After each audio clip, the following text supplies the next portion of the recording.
warahmatullahi wabarakatuh. Alhamdulillahirabbil alamin. Wassalatu wassalamu ala asyrafil anbiya'i wal mursalin wa ala alihi washabihi wa barik wa salim ajma'in, amma ba'd. Teman-teman, saudara-saudariku yang beriman dimanapun berada, kembali di kesempatan pada siang hari ini, di hari terakhir bulan Al-Muharram ya, tanggal 30 Al-Muharram tahun 1446 Hijrah, bertepatan dengan hari Senin. Mudah-mudahan kita semua masih diberikan kesehatan oleh Allah SWT, kesehatan dan kenikmatan iman tentunya, yang mudah-mudahan dengan semua kenikmatan itu bisa kita pergunakannya dalam rangka ketaatan amaliyah kepada Allah SWT. Dan kita berdoa mohon istiqomah dalam iman, dalam Islam ini hingga sampai ajal menjemput kita atau hingga sampai kita wafat menghadap Allah SWT. Teman-teman sekalian, izin menyambung pembahasan pada tayangan video sebelumnya. Jika tidak keliru, kemarin di dalam kitab Yaqutun Nafis atau Mutiara Mulia dalam mazhab Imam Syafi'i, Muhammad bin Idris, telah sampai pembahasan pada najis ya. Itu kemarin sudah sampai pada pembahasan najis di bagian ketiga ya dalam tayangan video kami. Teman-teman yang masih baru menyaksikan tayangan ini atau baru bergabung, silakan di subscribe agar tidak ketinggalan tayangan-tayangan yang terbaru dari channel kami. Dan pada kesempatan siang hari ini akan mencoba membahas di bab istinja atau al-istinja, dan nanti masuk ke tayamum juga, itu sebab tayamum, ada terus juga syarat tayamum, itu terus fardu tayamum dan sunnah-sunnah dalam tayamum. Insyaallah nanti digabungkan dalam satu video ini, istinja dan tayamum. Dan insyaallah pada bagian nanti tayangan video yang kelima akan membahas tentang seputar haid seperti ya. Jadi babnya masih bersuci ya, atau kita bersuci taharah seperti itu. Langsung saja teman-teman, ini ada di layar kaca, teman-teman sudah menyaksikan, akan saya bacakan dan kita coba berikan sedikit penjelasan dengan memberikan terjemahnya ya. A'udzubillahi minasyaitonirrajim. Bismillahirrahmanirrahim. Al-istinja'u lughatan al-qat'u. Jadi istinja itu menurut bahasa artinya memotong ya, seperti itu. Wa syar'an izalatul kharijin najisil mulawwisi minal farji anil farji bima'in au hajarin, seperti itu. Jadi sedangkan menurut syariat, istinja adalah membersihkan najis basah dan yang keluar dari farji kemaluan, yang ada pada farji kemaluan dengan menggunakan air ataupun menggunakan batu ya, au hajarin itu. Wal afdalul istinja'u bil hajar. Nah, selanjutnya, adapun yang paling utama adalah berstinja dengan batu terlebih dahulu. Thumma isba'uhu bil ma'i. Nah, gitu. Jadi yang utama dengan menggunakan batu terlebih dahulu, kemudian diikuti dengan air. Thummal iktisaru 'alal ma'i. Nah, setelah kemudian diikuti dengan air, kemudian yang utama berikutnya adalah istinja dengan menggunakan air saja, seperti itu.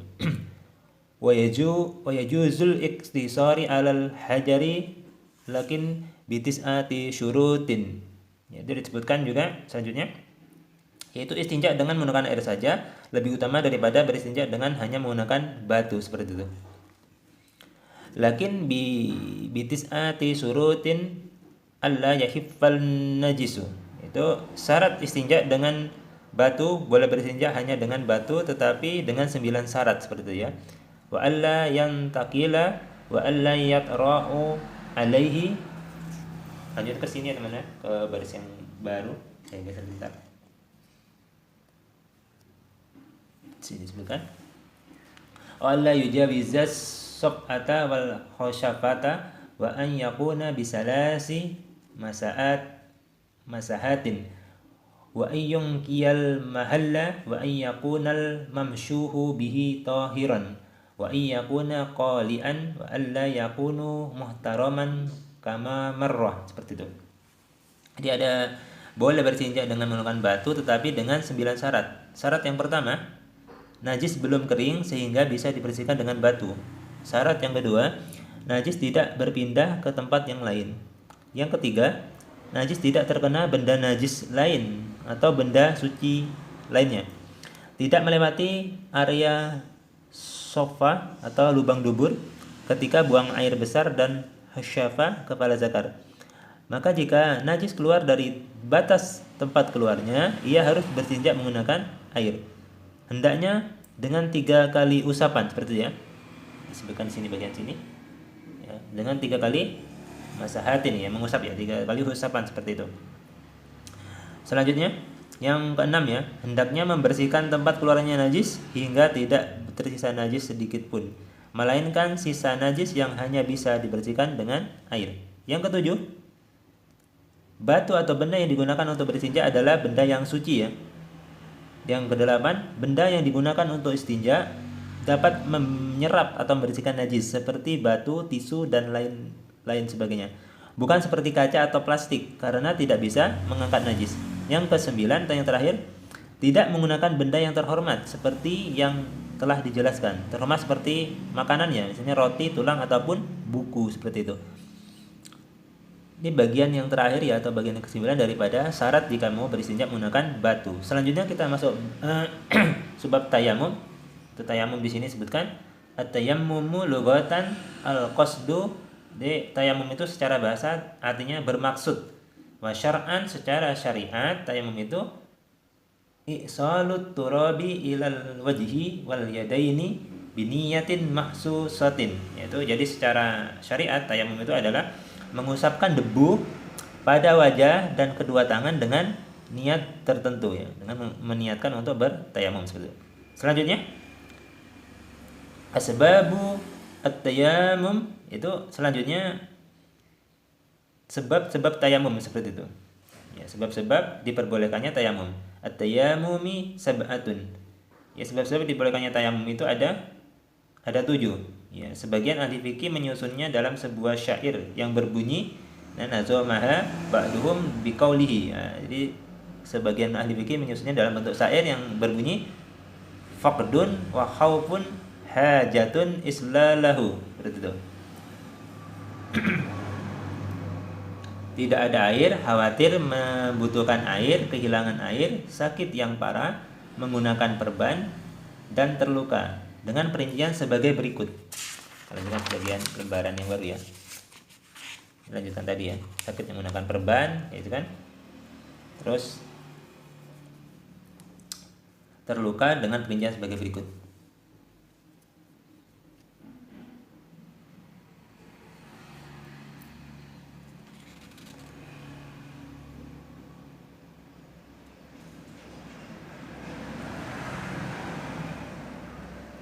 Syarat-syarat tayamum ya disebutkan itu ada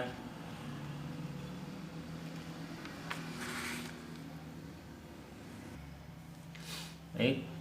Penjelasan dari yang syair tadi adalah yang pertama tidak menemukan air sama sekali, itu sebab-sebab dibolehkannya tayamum. Yang kedua, khawatir terhadap keselamatan nyawa atau hartanya apabila mencari air, seperti khawatir terhadap musuh penjahat maupun hewan buas. Yang selanjutnya, yang ketiga, membutuhkan air untuk minum.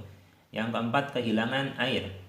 Yang kelima, sakit parah yang apabila menggunakan air maka sakitnya akan bertambah atau semakin lama sembuhnya. Yang keenam, perban yang dikhawatirkan menimbulkan bahaya jika dilepas. Yang ketujuh, luka yang dikhawatirkan menimbulkan bahaya jika terkena air. Itu masuk ke sini ya lagi ya selanjutnya. Tadi hampir terlewat penjelasannya. Syurutut tayammumi na asyara. Syarat-syarat tayamum itu ada 12 ya, itu. Jadi untuk mempercepat kami langsung bacakan saja ke dalam keterjemahan ya. Disebut ayyakuna biturab, yaitu yang pertama bertayamum dengan menggunakan debu ya. Yang kedua itu menggunakan debu yang suci bagi lagi mensucikan. Syarat-syarat tayamum itu ada 12. Yang ketiga, bukan debu mustakmal, debu bekas tayamum orang lain. Yang keempat, debu tidak bercampur dengan tepung atau benda halus misalnya. Yang kelima, menyengaja dalam memindahkan debu. Yang keenam, mengusap wajah dan tangan dengan 2 kali tepukan debu. Tepukan pertama ketika hendak mengusap wajah, tepukan kedua ketika hendak mengusap tangan hingga sampai ke siku. Yang ketujuh, menghilangkan najis yang ada di badan terlebih dahulu.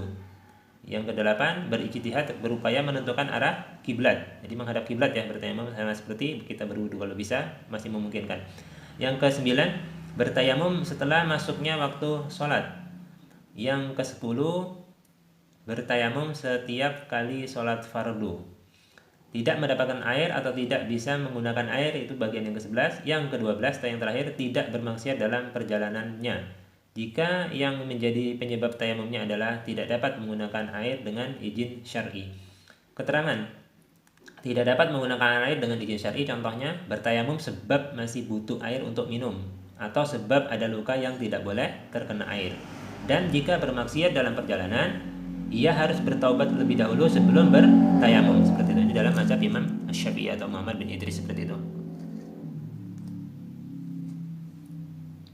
Yang selanjutnya, fardu tayamum di sini ya. Furudut tayammumi khamsatun. Fardu tayamum itu ada 5. Yang pertama, memindahkan debu untuk diusap ke wajah dan tangan. Yang kedua, niat. Yang ketiga, mengusap wajah. Yang keempat, mengusap kedua tangan sampai kedua siku. Yang kelima, tertib ya. Nih, at-tertib ya bagian ini. Selanjutnya, sunnah dalam tayamum ya. Sunanut tayammumi kasiratun minha. Itu sunnah dalam tayamum itu ada banyak ya gitu.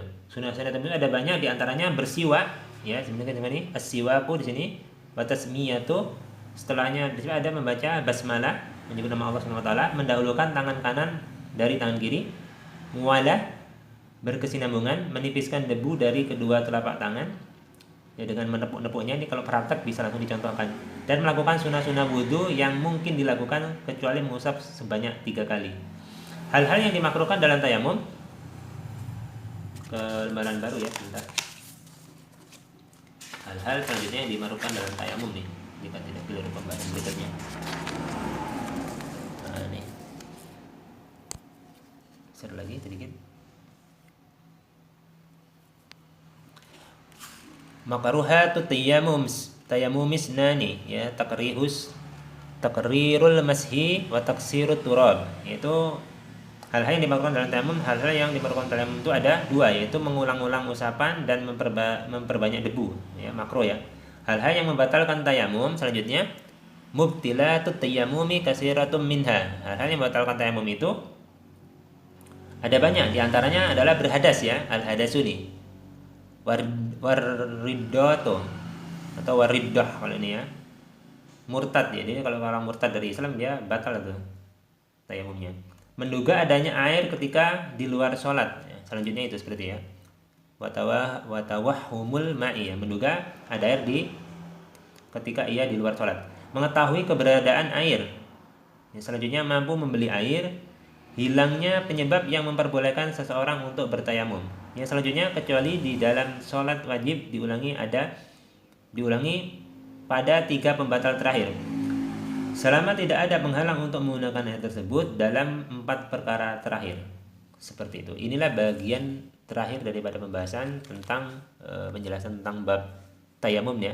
Ada makronya, sunan-sunannya, syarat fardunya juga, dan perinciannya sudah kami jelaskan. Jika ini videonya bisa sedikit dipelankan jika terlalu cepat melihat kami.